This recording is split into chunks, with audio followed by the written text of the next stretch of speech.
अगर तो मैं लड़का हूँ तो मुझे ऐसे देख रहे हैं, और अगर लड़की होता तो बाप रे।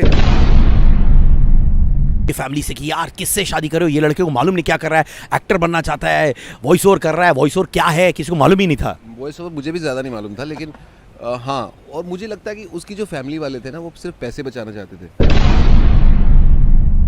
सुनील ग्रोवर और कपिल के बीच में बहुत सारे पंगे हो रहे हैं वगैरह वगैरह वगैरह, वाकई में ऐसा हुआ था कि नहीं ऑनेस्टली? कुछ लॉजिस्टिक्स की प्रॉब्लम थी और कुछ कॉन्ट्रैक्चुअल प्रॉब्लम थी, कॉन्ट्रैक्ट्स रिन्यू हो रहे थे, उसको लेकर कुछ आर्ग्यूमेंट्स थे हमारे कुछ।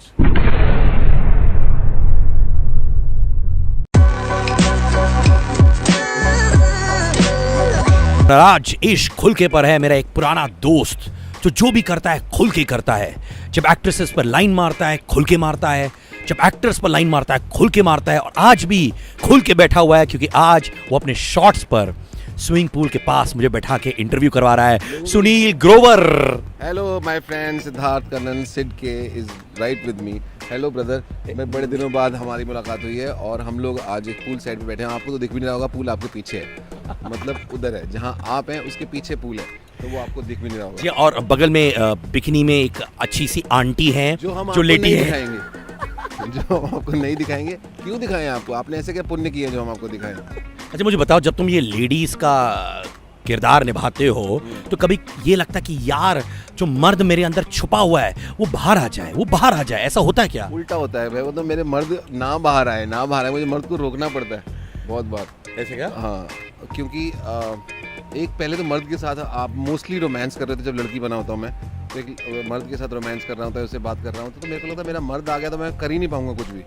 और अगर लड़की होती है तब भी मैं रोकता हूँ कि मेरा मर्द बाहर नहीं आ जाए। यार पर एक कहानी है कि जब तुम एक वॉइस ओवर कर रहे थे और तुम घर से भागने की सोच रहे थे अपनी मोहतरमा के साथ, उस समय तुम्हारी गर्लफ्रेंड थी और तुमने वो भागने का प्रोग्राम रोक दिया था वो वॉइस ओवर के चक्कर में, वो कहानी बताओ ना भाई। वैसे 3-4 कहानियाँ हो चुकी है, मैंने तो 1-2 शादियाँ भी कैंसिल कर दी है। मेरे को जब जॉब आता था तो मेरी शादी की फिक्स मैं शादी कैंसिल करके जॉब कर लेता था, बिकॉज हाँ वो पर्टिकुलर कहानी जो थी, हाँ मैंने वॉइस ओवर के चक्कर में शादी रोक दी थी एक दिन के लिए।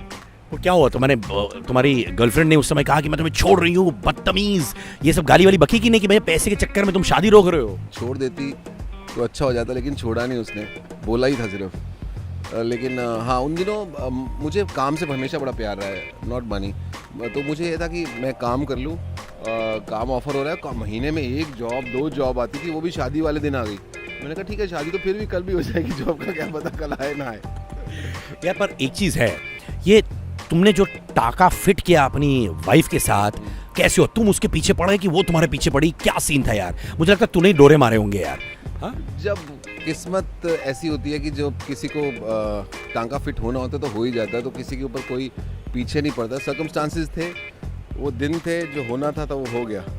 पर बहुत माने ऑपोजिशन था क्या उनकी फैमिली से कि यार किससे शादी करो, ये लड़के को मालूम नहीं क्या कर रहा है, एक्टर बनना चाहता है, वॉइस ओवर कर रहा है, वॉइस ओवर क्या है किसी को मालूम ही नहीं था? वॉइस ओवर मुझे भी ज़्यादा नहीं मालूम था, लेकिन हाँ, और मुझे लगता है कि उसकी जो फैमिली वाले थे ना, वो सिर्फ पैसे बचाना चाहते थे, कंजूस थे। कंजूस थे, like you as you said. वो क्या करते थे, शादी के 1 हफ्ते बाद मान गए कि ठीक है लड़का तो बहुत अच्छा है। इसका मतलब मुझे शक हुआ कि शादी के लिए नहीं मान रहे थे, इसका मतलब यही है कि पैसे बचाना चाहते थे सेरेमनी के, और मेरे मम्मी पापा ने लगाए सारे, तो यही कारण था शायद। तो माने तुम्हारे मम्मी पापा ने सब खर्च किए, अभी भी तुम सुनाते हो ये सब अपने फादर इन लॉ को कि नहीं? ये तो वो देख रहे, नहीं ऐसा कुछ नहीं है, आप बड़े अच्छे हैं, अपनी लड़की वापस ना मंगवा ले, वो बहुत अच्छा है, सब अच्छा, आप बड़े अच्छे हैं, आपने पैसे नहीं बचाए। 1 हफ्ते नहीं 1 महीना तो लेते कम से कम मानने में। भाई तुम्हारी करिश्मेटिक पर्सनालिटी ऐसी है यार, तुम्हें देख के ही वो बने बोलेंगे वाह क्या सन इन लॉ मिल रहा है। हाँ, तो शादी के 2 दिन पहले मान जाते ना, 4 दिन पहले मान जाते, जब टेंट बुक करना था, जब वेन्यू बुक करना था, तब नहीं माने वो। यार मुझे याद है कि जब मैं तुम्हारे बेटे के फर्स्ट बर्थडे पर आया था, मैंने सोचा पूरी पार्टी बेटे पर डेडिकेटेड होगी, आंखों में आंसू होंगे और तुम कमबक अपने लिए गाना गाने लगे। वो क्या कहानी है भाई? बेटा बेटे की फर्स्ट बर्थडे पे माने पापा अपने बारे में गाना गा रहा है। हाँ, क्योंकि मेरा बड़ा यकीन है कि वो सब लोग बोलते थे गुड लुकिंग है मोहन, तो मैंने बोला पापा पे लुक्स गए हैं उसके। एक गाना भी बनाया था उन दिनों में, इफ़ यू रिमेम्बर। सुना देना यार। हाँ, गाना ओरिजिनल था, बिल्कुल ओरिजिनल।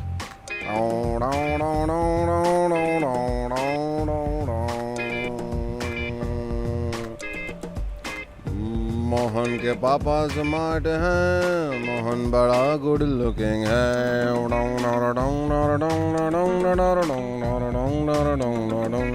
लुक्स गए हैं पापा पे, मोहन के पापा स्मार्ट हैं, मोहन के फीचर शार्प हैं, लुक्स गए हैं पापा पे। तो एग्जैक्ट लिरिक्स याद नहीं है, लेकिन बहुत टाइम हो गया, 4-5 साल हो गए उस बात। माने हम लोग सब कुर्सियों से गिर गए कि यहाँ पे हम लोग सोच रहे थे कि सुनील ग्रोवर द फादर अपने बेटे के लिए गाना गाएगा और वो अपने बारे में गाना गा रहा था। यार ये कैसा है तू यार। बेटे को पता क्या उस गाने के बारे में? 1 साल का था ना, तभी उसको इतना समझ में नहीं थी, तो अभी उस गाना मैंने सुनाया नहीं कभी, नहीं तो वो भी मुझसे रिवेंज लेने के चक्कर में कहीं निकलना पड़े। पर मुझे बताओ, तुम जैसे हार्ट को मर्द, कैसनोवा, लवर बॉय, जिसका दिल लड़कियों पे बहुत जल्दी आता है, जब महिला बनते हो तो कहीं कहीं तुम्हें लगता है यार नहीं नहीं नहीं, I want to be Sunil Grover through and through, ऐसा होता क्या है? Honest confession. मुझे एक्चुअली अच्छा लगता है, मेरे लिए वो ऑन अ सीरियस नोट, जो कि आपको पसंद नहीं है सीरियस नोट, मेरे को भी ज़्यादा आता नहीं है, लेकिन मेरे लिए वो लड़की या लड़का नहीं है, मेरे लिए कैरेक्टर है। सो जेंडर मेरे दिमाग में होता ही नहीं जब मैं करता हूँ। सीरियसली मैं अब मेरे मन में मैं ड्रैग एक्ट नहीं कर रहा होता हूँ कि ऐसा कर रहा हूँ कि मैं एक लड़की बन रहा हूँ, नहीं, मैं एक कैरेक्टर बन रहा हूँ, उस कैरेक्टर को मैं जीता हूँ, बस उतना ही फ़र्क है। पर ऐसा होता है रियल लाइफ में कि कोई शक्ति कपूर टाइप्स तुम्हारे पास आता है और बोलता है रिंकू भाभी? अरे कई जगह हम लोग इवेंट करने जाते हैं जहाँ पे मैं लड़की बना होता हूँ, और थोड़े से इस तरह के टाउन होते हैं जहाँ पे टेलीविज़न के जो एक्टर्स होते हैं वो ज़्यादा नहीं आते हैं या फिल्म स्टार्स नहीं आते हैं, तो उन लोगों की जो रिएक्शन होता है वो देखने वाला होता है। वो एकदम ऐसा झपट्टा मारते हैं आपकी तरफ, जैसा कि लगता है कि आप वाकई लड़की है। आपको, मेरे को खुद लड़की लगने लगता है जब मैं लड़की बना होता हूँ, तो वो कभी कभी लगता है कि यार लड़का ही ठीक है। हाँ, माने तुम्हें तब लगता है कि यार ये तुम्हें अश्लील नजरों से देख रहे हैं अश्लील नजरों से, और मैं जेन्युइन, मुझे खेद भी होता है लड़कियों के लिए कि ये अगर तो मैं लड़का हूँ तो मुझे ऐसे देख रहे हैं, और अगर लड़की होता तो बाप रे बहुत मुश्किल हो जाता, या तो फिर वो शायद लड़कों को देखते होंगे। अच्छा मुझे बता, हाँ, जब हमें ये सुनने में आया था कि सुनील ग्रोवर और कपिल के बीच में बहुत सारे पंगे हो रहे हैं वगैरह वगैरह वगैरह, वाकई में ऐसा हुआ था कि नहीं? ऑनेस्टली पंगे तो कभी नहीं हुए कपिल और मुझ में, तो कभी ऐसा कुछ नहीं हुआ। कपिल का तो मैं बहुत एडमायर करता हूँ उनके काम को, तो कभी कुछ ऐसा प्रॉब्लम, कुछ लॉजिस्टिक्स की प्रॉब्लम थी और कुछ कॉन्ट्रैक्चुअल प्रॉब्लम थी, कॉन्ट्रैक्ट्स रिन्यू हो रहे थे, उसको लेकर कुछ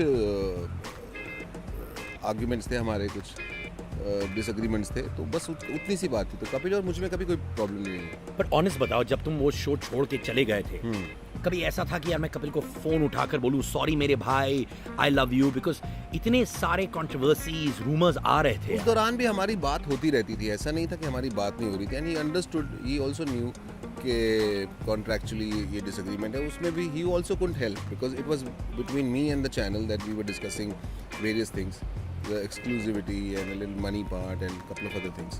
So वो सारी चीज़ें थीं जो कि वो कोई कुछ नहीं कर सकता था उसके बारे में। क्या बात है, माने वो सब सिर्फ अफवाहें थी? अफवाहें नहीं थी, तो वो अगर डिसएग्रीमेंट तो था, अब हाँ उसके अपने अपने वर्जन थे लोगों के, जो लोगों ने कहा, तो ऐसा कुछ नहीं है। हाय, मैं हूँ सुनील ग्रोवर और आप सुन रहे हैं इश्क खुल के।